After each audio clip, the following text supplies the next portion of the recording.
ഇത് സെയ്ൻ മാലിക്, എന്നാൽ ഞാൻ വിളിക്കുന്നത് കുഞ്ഞാണി. ഇദ്ദേഹത്തിൻ്റെ ഇന്നത്തെ കൊളാബ് ആരംഭമെന്ന് നോക്കാം. രാവിലെ തന്നെ വാപ്പ വീട്ടിൽ നിന്ന് കൊണ്ടുവന്ന ജീരകമുട്ടായി. വെറും ജീരകമുട്ടായല്ല, ഡൈനോസറിൻ്റെ ആകൃതിയിലുള്ള ഒരു കുഞ്ഞു കളിപ്പാട്ടത്തിനുള്ളിൽ അറ്റാച്ച് ചെയ്തത് എന്ന് പറയാം. പക്ഷെ അദ്ദേഹത്തിന് വേണ്ടത് ഇതൊന്നുമല്ല, ആ ഡൈനോസറിനെയാണ്. തലങ്ങും വിലങ്ങും കളിയാണ്. കട്ടിയിലിട്ട് കളിക്കുന്നു, ജനലിൽ വെക്കുന്നു, ഷോക്കേസിൽ വെക്കുന്നു, ഇട്ട് കളിക്കുന്നു, ഉരുട്ടി കളിക്കുന്നു, പല കളികൾ. അവസാനം ഞാൻ തന്നെ കുറിച്ച് അന്വേഷിക്കാൻ തുടങ്ങി. അതെ ഡൈനോ,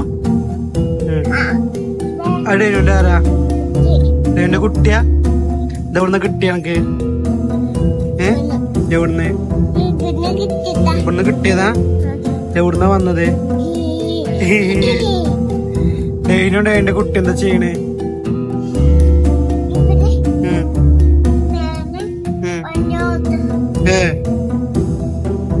എന്നാലേ നാളത്തേക്കുള്ള ആൾ റെഡിയാണ്. ഡും ഡും ഡും, അഥവാ ആന.